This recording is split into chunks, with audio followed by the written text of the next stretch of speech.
Gimana kerjaan? Bang Binais, lancar semua? Alhamdulillah lancar, Ustaz. Lancar. Tapi masih ngirim kan barang? Masih ngirim. Bang Mulis pakai itu? Pakai tim? Enggak? Tim enggak ada. Iya, saya seling-seling ada kantor yang tim ini masuk nih seminggu nih masuk. Enggak? Ada jadwal, cuman kalau saya kan karena ngikutin pimpinan masuk terus. Ya, mudah-mudahan sehat dah. Amin, amin. Amin. Yang penting mah ini ya karena masih kayak begini kan, ini kan situasinya. Jadi ngikutin apa ya, ada protokolernya juga kan, ya, kerjaan juga kan. Gitu. Ini kan nganter barang juga kan, gitu. Itu si konsumen pakai gala gitu ya. Dijaga di setiap pos, Ustaz. Oh iya, yang penting kita mah kan nganterin barang emang bener berkaitan kerjaan. Kecuali memang bukan urusan kerjaan, bisa jadi dicurigain sama security kan gitu. Ngopi nih. Iya, Ustaz.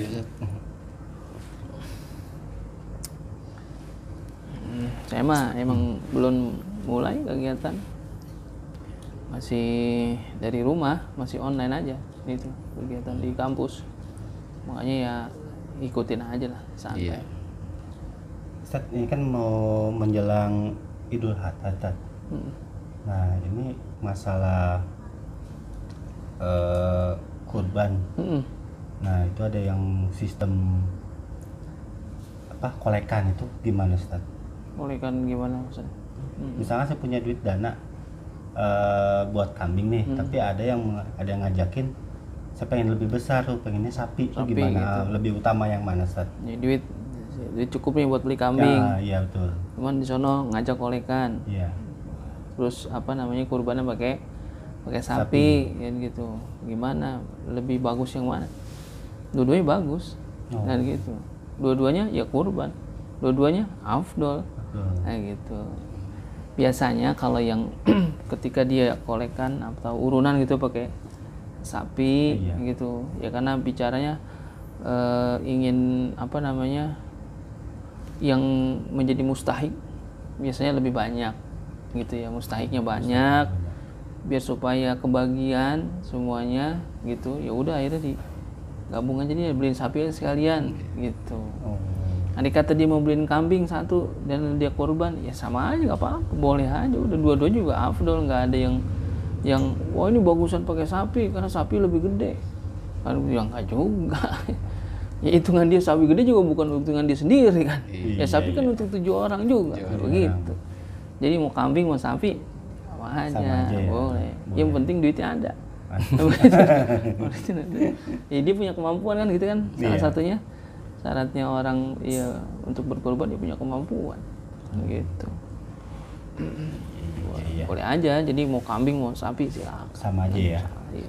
Itu kalau bicara mampu tuh bisa nih, mampunya cuma dengan unggas. Ini gimana sih kurban? Dengan apa? Dengan unggas gitu, kurban. Soang gitu ya? Iya, gitu. Ayam gitu. Karena dia mampunya itu. Bebek gitu ya. Tapi kalau sepengetahuan saya gitu ya, jadi belum ada penyebutan gitu. Jadi kalau misalkan ya dulu kita lihat juga peristiwa awal mulanya kenapa sih syariat kurban itu ya gitu ya. Ya kalau misalkan bicara syariat kurban, ya penegasannya memang ketika Nabi Ibrahim ya diperintahkan untuk menyembelih anaknya Nabi Ismail, itu digantinya dengan kibas gitu ya, kambing yang besar kan gitu. Ya, kambing itu kan kakinya 4 ya, kakinya 4. Jadi kalau ulama menyebutkan bahwasanya jadi hewan ternak yang berkaki 4 gitu.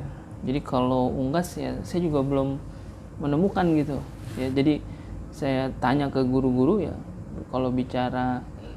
kalau ada riwayat menyebutkan bahwasanya di hari kurban itu ada kesunahan untuk mengalirkan darah gitu. Ada kesunahan mengalirkan darah. Maksudnya mengalirkan darah itu ngapain ya, berkurban gitu. Walaupun ada pendapat wah yang penting mengalirkan darah atau ya ada yang dipotong apa kek kan gitu. Ada ayam potong gitu, ada soang potong, ada bebek dipotong gitu.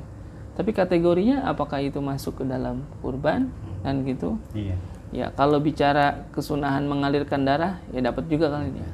pahalanya itu gitu. Kalau itu disedekahin juga. Tapi kalau bicara kurbannya dalam syariat kan ada ketentuannya. Kurban, hewan yang dikurbankan itu adalah binatang ternak yang berkaki 4 ya, kibas gitu. Kalau misalkan sapi bagaimana? Boleh nggak sapi? Kan dicontohinnya kambing. Kenapa sapi? Kan gitu. Iya.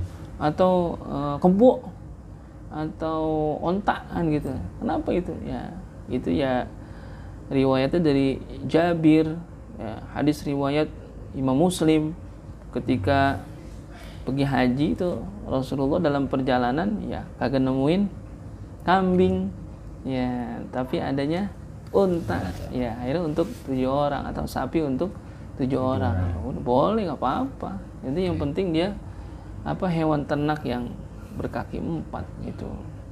Kalau kita ada juga di masyarakat kita pakai kebo. Kebo ada juga gitu. Kambing, ya memang utamanya itu kambing ya, karena memang kalau bicara asal muasalnya dari Nabi Ibrahim ketika diperintahkan ya memang kibas. Ada juga yang mengatakan lebih jauh daripada itu. Ya ini ketika Qabil sama Habil. Iya. Kan Qabil sama Habil anak Nabi Adam ketika diperintahkan untuk mengorbankan sesuatu ya. Nah gitu, dari apa yang dia punya yang terbaik apa ya, ketika itu dalam riwayat yang dipotong adalah kambing. Ya, kambing yang mana yang dipotong ketika ya Qabil sama Habil, ternyata yang diterima kan kurbannya Habil karena Habil kambingnya besar kan gitu. Jadi yang terbaik gitu. Yang terbaik apanya ya, bisa jadi bukan dari segi hewannya juga, tetapi dari apanya? Hatinya, niatnya yang terbaik kan gitu. Ya kurbankan. Gitu. Ya dalam rangka ya hakikatnya kan kurban itu mendekatkan diri kepada Allah, gitu. Bukan jadi jadi main sok-sokan. Iya betul. Korban kecil amat kayak gua dong gede. Ya bagus memang korban dengan yang besar, yang gemuk itu bagus, tapi bukan untuk berbangga-banggaan, gitu. Artinya apa? Apa yang kita kurbankan kalau bisa yang terbaik, gitu. Iya kan, makanya ada syarat itu kan, ya kambingnya nggak boleh cacat dan gitu, yang bagus, yang sehat, gitu, yang bagus, yang bisa jadi ya apa-apa yang ia keluarkan itu bukan sisa gitu, memang itu yang terbaik yang kita persembahkan dalam rangka mendekatkan diri kepada Allah. Gitu. Nah kalau Ustadz, kalau misalkan saya belum akikah nih, nah tapi saya pengen kurban. Nah itu yang lebih utama yang mana dulu Ustaz? Jadi kalau ini pertanyaan ini klasik nih ya pertanyaan. Maksudnya sering diulang gitu pertanyaan ini. Korban dulu apa akikah nih? Sedangkan saya belum akikah nih. Saya mau korban. Ya korban. Korban dulu. Ya korban, akikah mah udah gede begini. Jadi kalau akikah itu kan kecil. Ya maksudnya dalam ketika dia lahir kan gitu. Itu juga adalah orang tuanya yang mengakikahkan anaknya. Udah dewasa, udah gede begini. Sedangkan dulu saya belum diakikahkan, terus bagaimana? Ya korban. Ya. Perintahnya kan Al-Quran jelas. Fasholli li rabbika wanhar. Disebut dalam Al-Quran gitu. Kalau akikah disebut gak? Disebut, tapi dalam hadis. Ya kalau kurban disebut itu dalam Al-Quran. Ya, ulama menyebutkan merujuk kepada ayat itu, fasholli li rabbika wanhar. Kalau kita belum akikah, besok nih korban, bagaimana ya? Korban apa akikah dulu ya? Saya belum diakikahin ini, akikah aja dah. Ya korban aja gitu. Kalau akikah mah kan kagak ada apanya? Nggak ada waktunya. Nggak ada waktunya. Ya, tapi kalau korban tertentu waktunya di hari nahar, lalu di hari tasyrik. Iya, tanggal 10 bulan Zulhijjah itu, hari nahar atau Idul Adha.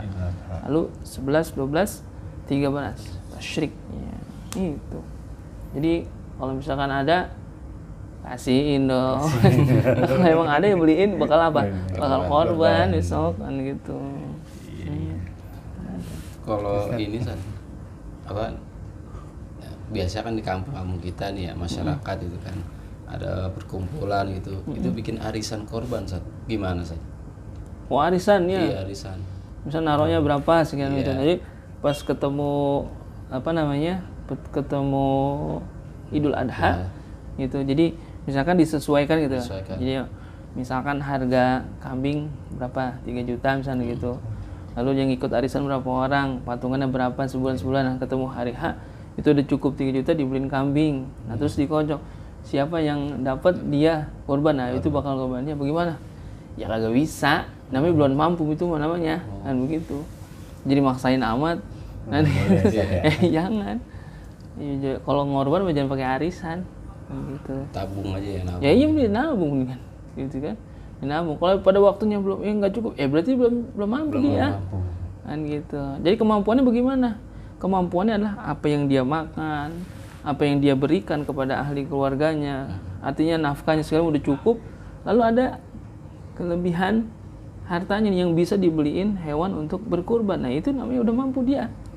Kalau misalkan dia beliin kambing, ternyata apa? Bocah sekolah kagak bayaran, kan gitu ya. Itu ya. Yang lain juga kebutuhan pokoknya jadi nggak tercukupi, ya berarti dia belum mampu dianggapnya. Berarti kalau begitu ya nggak usah. Itu belum ada kemampuan, ya nggak apa-apa. Gitu. Misalkan kita punya motor juga kita jual buat korban, tapi itu motor satu-satunya untuk alat kita mencari nafkah itu gimana? Jangan juga, kan begitu. Ntar gara-gara itu nggak bisa, mohon maaf misalkan ojek atau gitu, atau emang kerjanya dia kurir harus antar barang, emang itu modal utamanya, ya jangan. Wah saya mau berkorban, lah itu bukan ngorban namanya dia. Maksain diri. Iya maksain diri. Tapi bisa jadi itu berkorban, tapi dalam arti yang lugohnya bukan arti syariat gitu. Korbanin ajarin, yang penting gue motongin, lah itu mah korban. Bisa jadi masuknya kategori yang ya belum mampu dia, sia-sia kan gitu.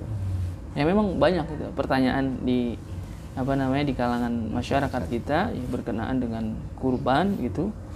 Ya pertanyaan yang tadi beberapa yang ditanyain itu ya mudah-mudahan dengan ya kita kan ngobrol aja cuma kita sharing. Ya mudah-mudahan ada pencerahan buat kita gitu.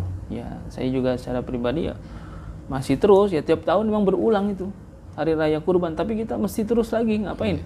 Ya menggali lagi informasi itu kepada guru-guru kita, kepada ulama-ulama kita. Sebetulnya yang sebenarnya itu seperti apa ya gitu. Ya mudah-mudahan kita semuanya diberikan kelebihan rezeki ya, nanti di hari Idul Adha, biar bisa ya kita ikut juga tuh syariat daripada Nabi kita Muhammad SAW yang mengikuti syariat Nabi Ibrahim. Ya ini ngapain? Berkurban dalam rangka mendekatkan diri kita kepada Allah Subhanahu wa Ta'ala. Gitu. Kurban. Ayo, lanjut nih. Mau jadi ngomong mulu nih, ngopi dah. Cakwe nih, cakwe. Ini cakwe emang. Makannya mah. Cakwe. Kok nggak tiduran ya ini? Biasanya nyender.